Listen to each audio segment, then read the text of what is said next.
ઉત્તરાયણ નજીક આવી રહી છે ને, તો આપણે અલગ અલગ ચીકીઓ તો બનાવતા હોય. તો આજે આપણે તલની 2 અલગ અલગ વસ્તુઓ બનાવશું. તો એક આ રીતે તલ અને શિંગદાણાની એકદમ પોચી એવી લાડુળી કે જે મોઢામાં મૂકતા જ પીગળી જાય, અને સાથે સોડાનો ઉપયોગ કર્યા વગર જ એકદમ પતલી અને ક્રિસ્પી એવી તલ સાંકળી. અને જો તમને મારા રેસિપીસના વિડીયોઝ ગમતા હોય તો જરૂરથી લાઇક, શેર તેમજ ચેનલને સબસ્ક્રાઈબ કરજો. ખૂબ ખૂબ આભાર. આજે આપણે ડ્રાયફ્રૂટ્સ કે માવાનો ઉપયોગ કર્યા વગર જ બહુ જ ઓછી સામગ્રીથી પણ ખૂબ જ હેલ્ધી એવા એટલે કે આયર્ન કેલ્શિયમથી ભરપૂર એવા લાડુ બનાવશું. આ લાડુ તો 11 કે વ્રત ઉપવાસ કરતા હોય ને તો પણ લઈ શકાય, કેમ કે આમાં આપણે કોઈ પણ પ્રકારનો લોટ નથી ઉમેરવાનો. અને હવે તો ઉત્તરાયણ નજીક આવી રહી છે, તો આપણે અલગ અલગ પ્રકારની ચીકી તો બનાવતા હોય, પણ આજે આપણે તલ, શિંગદાણા અને ટોપરાના એકદમ હેલ્ધી એવા લાડુ બનાવશું. વળી તે એકદમ સોફ્ટ એટલે કે મોઢામાં મૂકતા જ પીગળી જાય તેવા. અહીંયા આપણે માપમાં 1 કપ શિંગદાણા, 1 કપ તલ અને તેની સામે 1.5 કપ જેટલો ગોળ લઈ લીધો છે. તો સૌથી પહેલાં તો આપણે શિંગદાણાને શેકી લઈએ, અને શેકતી વખતે આપણે હીટ એટલે કે ગેસની ફ્લેમ આપણે એકદમ મીડિયમ ટુ લો જ રાખવાની. હવે આમ જોવા જઈએ ને તો આ તો એકદમ સિમ્પલ એવા લાડુ, પણ જો એનો પાયો પ્રોપર ના થયો ને તો તે ખાવામાં એકદમ ચવડ થઈ જાય, અને ઘણીવાર તો કેવું થાય કે એકદમ ભૂકો જ થઈ જતો હોય. તો અહીંયા આપણે એ બધી જ વાતનું ધ્યાન રાખીને બનાવશું. શિંગદાણાને તો કંઈ આપણે વધારે પડતા નથી શેકાવા દેવાના. શેકતી વખતે બસ ખાલી આવી રીતે થોડા ફોતરા છૂટા પડે અને ક્રિસ્પી લાગે ને, બસ એટલા જ. તો હવે આ શિંગદાણાને એક અલગ ડીશમાં કાઢીને થોડા ઠરવા દેશું. તો હવે તલને શેકી લઈએ, અને વળી તલને શેકાતા તો જરાય વાર નથી લાગતી. અહીંયા છે તો આ નાની વાત કે તલ કે શિંગદાણા એકદમ પ્રોપર એવા શેકવા, કેમ કે જો તે વત્તા ઓછા શેકાણા ને તો આ રીતે લાડુ કે પછી સુકડી બનાવતા હોય ને તો એના સ્વાદમાં મજા નહીં આવે. તો બસ તલ આ રીતે થોડા ફૂટવા માંડે ને એટલે ગેસની ફ્લેમ કે પછી હીટને બંધ કરી દેવાની, કેમ કે વધારે પડતા શેકાયેલા તલ પણ સ્વાદમાં થોડા કડચા લાગે. હવે શિંગદાણા આ બાજુ ઠરી ગયા છે, તો તેના ફોતરા કાઢવા માટેનો તો એકદમ સરળ રસ્તો. તો આ રીતે કપડામાં શિંગદાણા નાખીને ઘસી લેવાથી એકદમ સરળતાથી તેમાંથી ફોતરા નીકળી જશે. તો આ રીતે સરળતાની સાથે ખૂબ જ જલ્દી એવું કામ થઈ જાય. અને વળી આ રીત તો આપણને બધાને ખબર કે શિંગદાણાને જરામાં ઉમેરીને એકદમ સરળતાથી બધા ફોતરા દૂર કરી લેશું. હવે આ શિંગદાણાનો આપણે દરદરો એવો ભૂકો કરવાનો છે, પણ એવું ધ્યાન રાખવાનું કે વધારે પડતો અધકચરો કે પછી વધારે પડતો ના પીસાઈ જાય. તો એટલા માટે ઓન ઓફ કરતા જોઈને કે પછી પલ્સ મોડમાં પીસવું. તો બસ અહીંયા આપણો એકદમ દરદરો એવો પાવડર થઈ ગયો છે, તો એને એક બાઉલમાં લઈ લઈશ. તો એ જ રીતે તલને પણ આપણે અધકચરા એટલે કે થોડા દરદરા એવા પીસી લેશું. તો જુઓ, ભૂકો આવો એકદમ છૂટો એવો જ થવો જોઈએ. તો આ તલને પણ ક્રશ કરેલા શિંગદાણાની જોડે જ ઉમેરી દેશું, અને સાથે 3 થી 4 ચમચી જેટલું સૂકું ટોપરું એડ કરી દઈશ. હવે તેમાં 1 ચમચી જેટલો સૂંઠનો પાવડર અને અડધી ચમચી જેટલો આપણે ગંઠોડા પાવડર ઉમેરશું.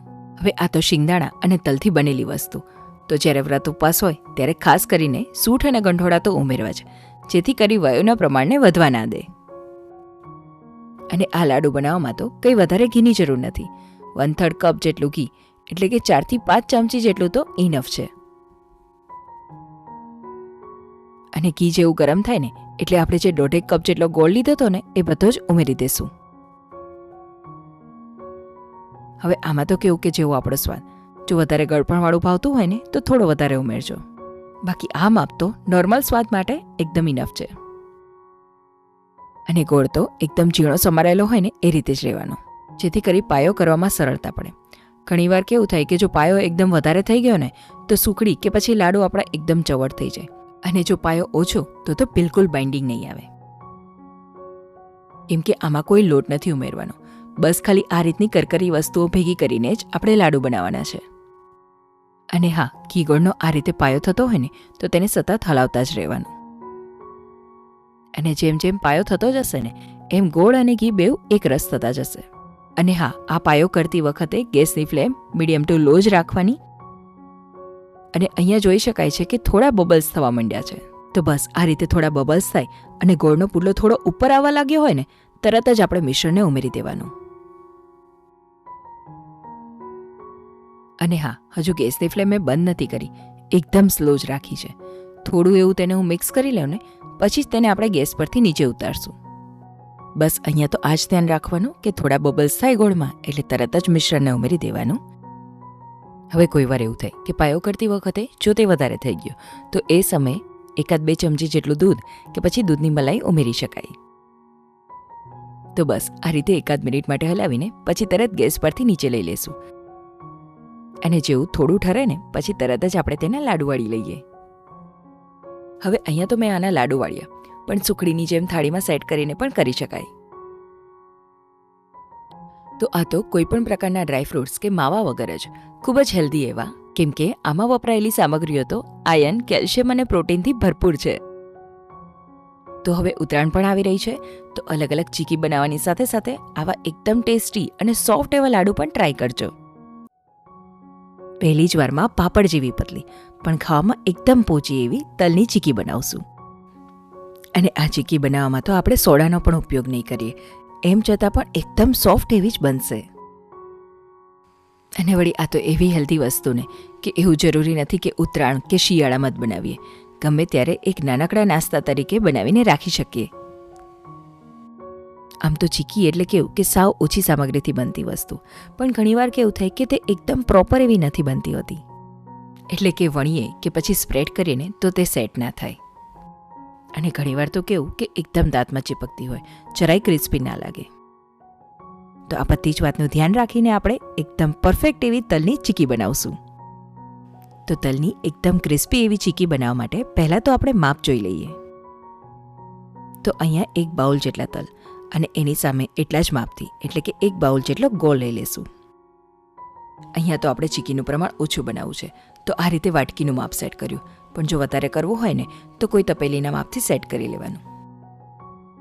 અને ચીકીમાં તો કેવું કે જેવો પાક થઈ જાય તરત જ આપણે તલ ઉમેરી દીધા, અને તલ ઉમેર્યા પછી આપણે તરત જ તેને સ્પ્રેડ કરવાની હોય. તો સ્પ્રેડ કરવા માટે પહેલેથી જ આ રીતે બટર પેપરની તૈયારી રાખી. હવે આ તો બટર પેપર વાપર્યું કેમ કે ઇઝીલી નીકળી જાય છે ચીકી એમાંથી, પણ જો એ હાજરમાં ના હોય ને તો પ્લેટફોર્મ ઉપર તેલ કે ઘી લગાવીને પણ સ્પ્રેડ કરી શકાય. હવે કઢાઈમાં તલને શેકવા માટે ઉમેરશું. જ્યારે પણ આપણે તલની ચીકી બનાવીએ ને ત્યારે હંમેશા આવી રીતે તલને શેકી જ લેવાના. તલને શેકવાનું કારણ કેમ કે એકવાર તલ શેક્યા પછી ક્રિસ્પી થઈ ગયા અને પછી એ તલને આપણે જ્યારે પાકમાં ઉમેરીએ ને ત્યારે એ તલની ચીકી આપણી એકદમ એટલે કે 100% ક્રિસ્પી એવી જ બનશે. અને હા, શેકતી વખતે ગેસની ફ્લેમ કે પછી હીટને આપણે સ્લો ટુ મીડિયમ જ રાખવાની. અને તલને પણ આપણે વધારે નથી શેકાવા દેવાના, કેમ કે જો થોડા પણ તલ વધારે શેકાઈ જાય ને તો આ તલની ચીકી આપણને ખાવામાં એકદમ કડચી એવી લાગે. તો બસ આ રીતે તલ થોડા ફૂટવા લાગે ને એટલે તરત જ આપણે ગેસની ફ્લેમ કે પછી હીટને બંધ કરી દેવાની. અને હવે આ તલને આપણે એક અલગ પ્લેટમાં કાઢી લેશું. હવે અહીંયા તો હું આગળ એવું બોલી કે ક્રિસ્પી, પણ આ રીતે એકદમ સરસ શેકાયેલા તલની આપણે જ્યારે ચીકી બનાવીએ ને ત્યારે તે હકીકતમાં ખાવામાં પણ એકદમ પોચી એવી લાગશે. હવે એ જ કઢાઈમાં આપણે ગોળ ઉમેરી દઈશું અને ગેસની ફ્લેમ સ્લો જ રાખવાની. હવે આ ગોળમાં આપણે અત્યારે ઘી નથી ઉમેર્યું, પણ આ રીતે 2 ચમચી જેટલું પાણી ઉમેરી દઈશ. હવે પાણી ઉમેરવાનું કારણ કે ગોળને જ્યારે આપણે હીટ આપીએ ને ત્યારે તે મેલ્ટ થતાં પહેલાં થોડો બળતો હોય છે, તો આ રીતે પાણી ઉમેરી દેશું ને તો એવું નહીં થાય. અને હા, અહીંયા તો મેં પાણી ઉમેર્યું, પણ તમે 1-2 ચમચી જેટલું ઘી ઉમેરો ને તો પણ ચાલે. હવે ગોળ તો કેવું કે આપણે બને ત્યાં સુધી એકદમ ઝીણો ભૂકો હોય ને એવો જ લેવાનો, જેથી કરી સરળતાથી મેલ્ટ થાય. અહીંયા તો હીટ એકદમ સ્લો જ છે, તો ગોળને એક રસ થતા એટલે કે પીગળતા 3 થી 4 મિનિટ જેવું તો થશે જ. આમ તો દેશી ગોળ લઈએ ને તો વધારે સારો, અને વળી એ તો એકદમ જલ્દીથી પીગળી જાય.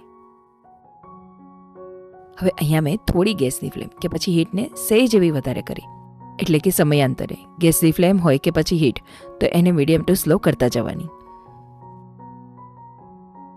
હવે જુઓ થોડો કલર ચેન્જ થયો, પણ અહીંયા આપણે એકવાર ચેક કરીએ. ખબર જ છે કે હજી પાક નથી થયો, અને ચેક કરવા માટે થોડું ઠંડુ પાણી લઈએ. પણ હાલ તો કેવું કે શિયાળો છે તો પાણી થોડું ઠંડા જેવું જ હોય, પણ જ્યારે રૂટીનમાં પણ બનાવીએ ને તો જરા ઠંડુ હોય ને એવું જ પાણી લેવાનું, જેથી કરી આપણને પાકની વધારે ખબર પડે. તો બાઉલને સાઈડ પર રાખીને આ પાક બતાવું પહેલાં તો જુઓ એકદમ ચિંગમની જેમ તે ખેંચાય છે, મતલબ કે હજુ આપણે પાક થવા દેવાનો છે. હવે જો આ સમયે જ આપણે તલ એડ કરી દીધા ને તો આ ચીકી આપણી એકદમ ચોટે એવી થશે. અહીંયા તો મેં આ વાત એટલા માટે બતાવી કેમ કે આપણે તો વ્હાઈટ ગોળ છે તો તરત ખ્યાલ આવશે કે પાક થયો કે નહીં, કેમ કે એકદમ કલર ચેન્જ થશે. પણ જ્યારે દેશી ગોળ લીધો હોય ને ત્યારે ખાસ કરીને થાય, કેમ કે એક તો તેનો કલર ડાર્ક હોય અને થોડો પાક થઈ જતાં તે વધારે ડાર્ક લાગે. અને હજુ પણ એકવાર ચેક કરી લઈએ તો થોડા ટીપા પાણીમાં પાડીએ ને તો જુઓ તો પાકને જ્યારે હાથમાં આડીએ ને તો તે કડક લાગે, પણ જેવું આપણે તેને ખેંચીએ ને તો તે ચીકા સહિત ખેંચાશે. તો ઘણીવાર કેવું થાય કે તલની ચીકી આપણે બનાવીએ અને એ દાંતમાં ચીપકે ને તો જ્યારે તે આ સ્ટેજ ઉપર આપણે ઉમેરી દીધા હોય ને તલ તો ત્યારે એ ચીકી એવી લાગે ખાવામાં, એટલે કે અધકચરી, નહીં બહુ કડક કે નહીં પોચી, સાવ ચવડ જેવી બની જાય. તો બસ હવે થોડો વધારે કલર ચેન્જ થયો અને એકવાર ચેક કરી લઈએ. અહીંયા તો હીટ એકદમ સ્લો છે એટલે બબલ્સ નથી દેખાતા, પણ જેવો પાક થઈ જાય ને તો એની એક અલગ જ સ્મેલ આવવા લાગે. તો આ પાકના ટીપા પાણીમાં ઉમેરી દઈએ અને તરત જ ચેક નહીં કરીએ, 2-3 સેકન્ડ રહીને કરશું. તો જુઓ અહીંયા વાટકીમાંથી હું ઉખાડું છું ને ત્યાં જ દેખાઈ આવે છે કે એકદમ સરસ કડક પાક થઈ ગયો છે. અને આ પાકને કટ કરીએ ને તો એકદમ કાચના કટકાની જેમ કટ થાય છે. તો બસ આ સમયે આપણો પાક એકદમ પરફેક્ટ છે. અને હીટને તો મેં તરત બંધ કરી દીધી, પણ ગોળને હું આ રીતે અમુક સેકન્ડ માટે હલાવતી રહીશ જેથી કરી વધારે પડતો પાક ના થઈ જાય. અને આપણી તલની ચીકી એકદમ શાઇની બને ને એટલા માટે 1 ચમચી જેટલું ઘી ઉમેરી દઈશ. અને ઘી ઉમેર્યા પછી એકવાર મિક્સ કરી લઈશ જેથી કરી જે થોડી ઘણી હીટ છે એના લીધે વધારે પાક ના થતો જાય. અને તરત જ તલને ઉમેરી દેશું.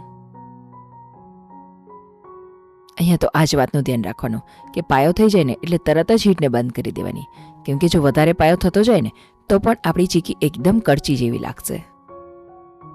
તો બસ આ રીતે એકદમ સરસ તલને મિક્સ કરી દેવાના. અને આપણે જે બટર પેપર સેટ કરીને રાખ્યું હતું ને તેમાં વચ્ચોવચ્ચ આ રીતે એડ કરી દઈશ. અને આ રીતે થોડા તલ ચમચામાં ચીપકેલા ને એને પણ કાઢી લીધા. હવે જો વણવું ના હોય ને તો વાટકીની પાછળ થોડું ઘી કે પછી તેલ લગાવીને પણ ઇઝીલી સ્પ્રેડ કરી શકાય. અને જો વણીને કરવી હોય ને તો વેલણ પર થોડું ઘી લગાવી લેવું. અને હા, વણતા વળતા જો વધારે ચીપકતું હોય ને તો ફરી થોડું ઘી લગાવતા જાઓ. હવે અહીંયા તો કેવું કે થોડુંક પ્રમાણ છે ચીકીનું એટલે મેં આ રીતે બટર પેપર લીધું, પણ જ્યારે આપણે વ્યવસ્થિત પ્રમાણમાં બનાવતા હોય ને ત્યારે સીધું પ્લેટફોર્મ ઉપર જ કે પછી ઘણીવાર તો કેવું કે સ્ટીલની થાળીમાં પાછળ થોડું ઘી લગાવીને પણ તમે કરી શકો. હવે ચીકી થોડી ગરમ છે ને તરત જ તેને કટ કરી લેશું. હવે કટ કરવું એટલે કે તેને અત્યારે તરત છૂટી નથી પાડવાની, પણ જ્યારે ચીકી ઠરે અને તેને ખુલ્લી કરીએ ત્યારે ઇવન શેપ મળી રહે ને એટલા માટે જસ્ટ આ રીતે કટ આપવા. આ ચીકી તો આપણે એકદમ પતલી વણી છે તો જરાય ઠરતા વાર નહીં લાગે. તો બસ સેજ ઠરી જાય ને પછી આ રીતે બધી ચીકીને ખુલ્લી કરી લઈએ. આ ચીકી બનાવવા માટેની તો બધી જ વાત મેં તમને કરી. અને આ રીતે જો તમે બનાવશો ને તો 100% એકદમ પરફેક્ટ એવી જ તમારી તલની ચીકી બનશે. અને અહીંયા તો હું એક વાત જરૂરથી કહીશ કે મને તમારા સપોર્ટની જરૂર છે. તો જો તમને વિડીયોઝ પસંદ આવતા હોય તો મારી ચેનલને જરૂરથી સબસ્ક્રાઈબ કરજો. ખૂબ ખૂબ આભાર. તો અહીંયા જોઈ શકાય છે કે એકદમ પતલી એવી સુપર ક્રિસ્પી વળી ખાવામાં તો એકદમ સોફ્ટ એવી તલની ચીકી આપણી તૈયાર છે. તો બસ આ તલની ચીકીને વધારે પડતી ખુલ્લી નહીં રાખવાની, એરટાઈટ ડબ્બામાં ભરી દેવાની, નહીંતર કેવું કે ગોળ થોડો ચીકણો થતો જશે. તલ અને ગોળ બેઉ પોષક તત્વોથી ભરપૂર, તો ખાલી શિયાળામાં જ નહીં પણ ગમે ત્યારે એક નાનકડા નાસ્તા તરીકે આ રીતની ચીકી તમે બનાવીને રાખી શકશો. અને આ ઉત્તરાયણમાં તમે બીજી કઈ કઈ ચીકીઓ બનાવો છો ને તો એના નામ પણ મને કમેન્ટમાં જરૂરથી શેર કરજો.